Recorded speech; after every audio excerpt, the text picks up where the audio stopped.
Hello and welcome back to the channel, How We Move the Decimal. In today's video, I am listing some of my slides that I have already photographed, and I'm going to be completely and totally honest, I did not speed up this video. Past slide listing videos, I will speed up to double time. It takes me roughly 10 minutes to list 5 items. That's 2 minutes an item, and that is not including photographing. I had already photographed all the items. They are saved in a folder. It takes me 10 minutes to list 5 items, just listing, pure listing, no photographing, none of that, no sorting. I have done that at a previous date. I have wasted time at a previous date. I will say it takes me a long time to sort through slides because I make sure there's no mold or mildew on them, because honestly, people didn't store them great. And the slides that I'm photographing now that I'm listing, or the slides that I'm listing that I had photographed, came from a garage in a closet where I had bought an entire closet for $17, which is great. I was willing to take the gamble on it. It's been hit and miss. Some boxes have been immaculate, nothing on them, perfect condition. Other boxes, not great. So I've had to really look at all of them under very good lighting, even looking at them from the side to make sure that it's not a film defect, but actually mold, and that takes a while.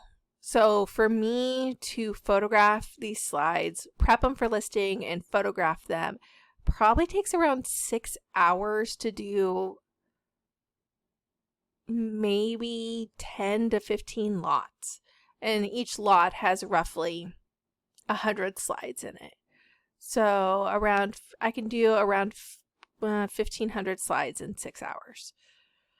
Which sounds like a lot when you say it that way, but it is quite time consuming. I love it though because they're so easy to store. I am so nosy. I love looking at these pictures, wanting to see what's going on in the pictures and all of that stuff, wanting to, just know what's on them. So it feeds my nosiness and my nostalgia. I love looking at all of them, but I do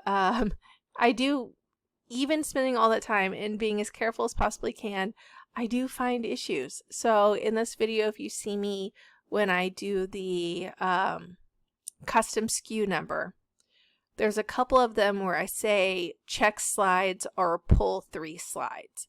And that is because when I was running the slides through the scanner to do my final check, I found slides that were inappropriate to sell, to say the least. And like with adult content on them, or maybe depicting something that I would not feel comfortable selling. So I didn't catch it the first time. I did catch it when I looked at it through the individual slide viewer where I had it very blown up. I was able to see what was on it and realized I didn't feel comfortable selling that slide. So if you see me in the custom SKU put like pull slide or check slides, that means that lot I had already labeled and put away, but I needed to pull a couple slides out, and I know what the slides are that I have to pull out. I have them written on a separate sheet of paper. I just need this as a reminder when I pull it up, where it's like, oh, A22, pull 2 slides. So I need that reminder as I'm pulling it up. See, here it says A14, pull 3 slides. That means there was 3 inappropriate slides in there, and I need to pull them out before I mail it, because I don't want to mail those slides. And I adjusted my slide number to reflect that I had to pull 3 slides out. So nobody's perfect, and that was my best solution to the problem.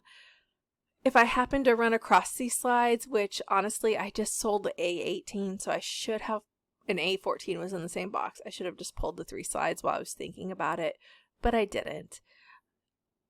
I love writing things in the custom SKUs, like multiple in a box. So I'll be like 75, 2 but different sizes, or something to remind me when I'm pulling it out, which is very nice to do.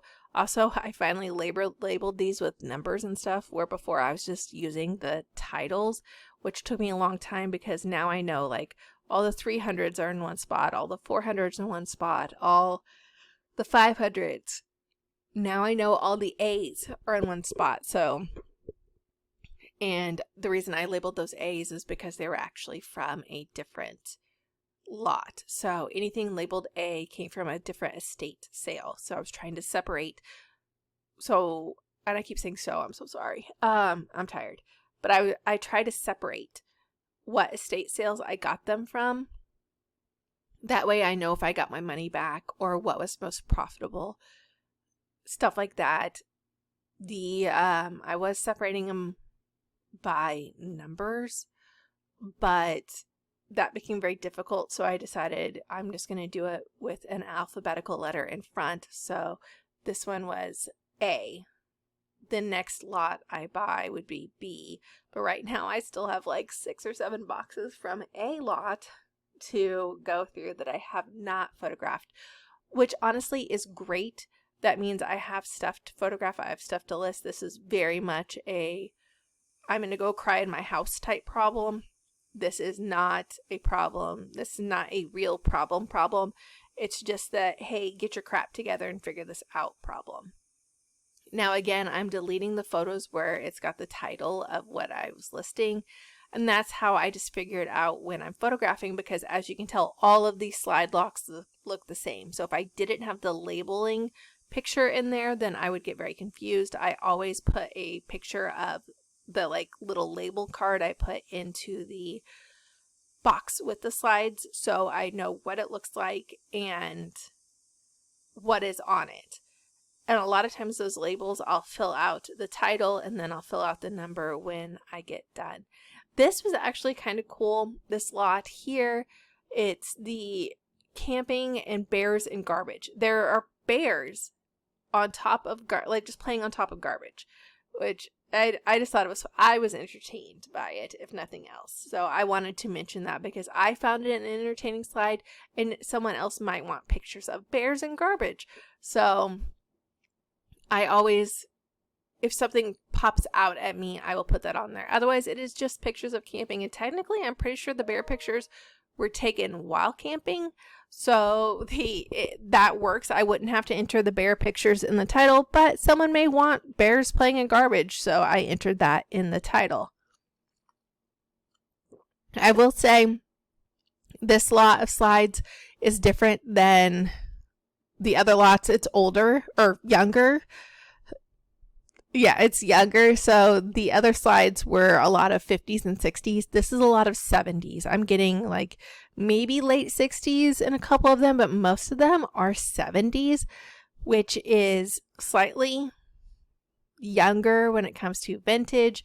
Some people may want it, some people won't, but I do have a lot more people that were alive during the 70s and can use like credit cards and eBay. So I do better with the 70s. I've had 90s slides put up and nobody gives a crap about 90s slides. We have a lot of pictures from the 90s, the 1 hour photo type stuff. Not a lot of slides. People don't seem to care as much about the 90s as they do about the 70s. And honestly, the 70s might be my sweet spot when it comes to years.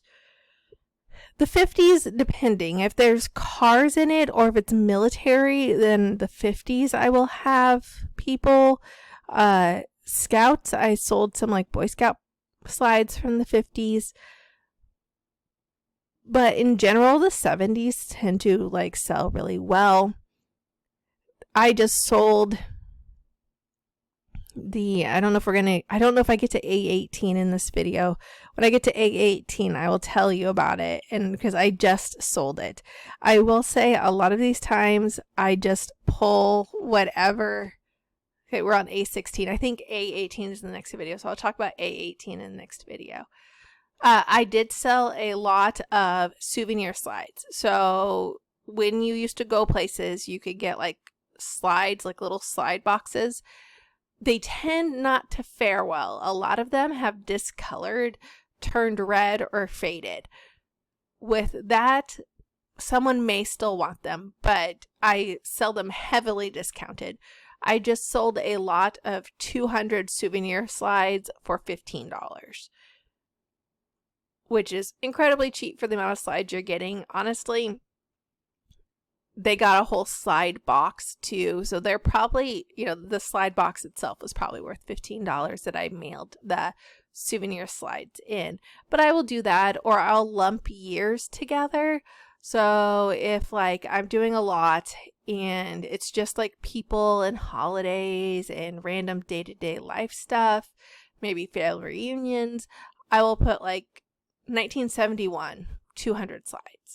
1973, 92 slides. I will lot them together by year if I can. There's a couple slide lots in another video coming up that I had to put like 73 and 74 because it went over winter, like Thanksgiving to February. And so I had to do both years, even though technically it was one season. I always put used on this. They've been developed, so I consider them being used, but I do put developed slides that have been viewed. Some of them have burn marks from where they had been put in the slide projector a lot, or the slide projector had gotten too hot. Not on the actual slides, but on the cardboard surrounding, have become discolored from use. So I always put used on there. I think it's a really weird question to ask, like, is a photograph used? It's technically a negative. Is it used? That is where it becomes like weird. But, and I'm surprised, I am in the right category, so I'm surprised eBay has that as an option. I guess if I was selling film, maybe I'd put new. I honestly don't know what they mean by used in this category, so I just put used and list that it was developed. I also really like this new ground shipping option. I know people hate it. Follow me down this path for a minute. I like it because I can put 1 pound items at ground advantage rate, and it's cheaper than priority. It takes longer to get there, but it's cheaper than priority. And I think right now people care more about saving money than time, especially on the items I sell. No one's like, oh my God, I need these film slides tomorrow. I'm not Amazon. I'm not selling Amazon items. So I really, really like this calculated ground shipping as an option.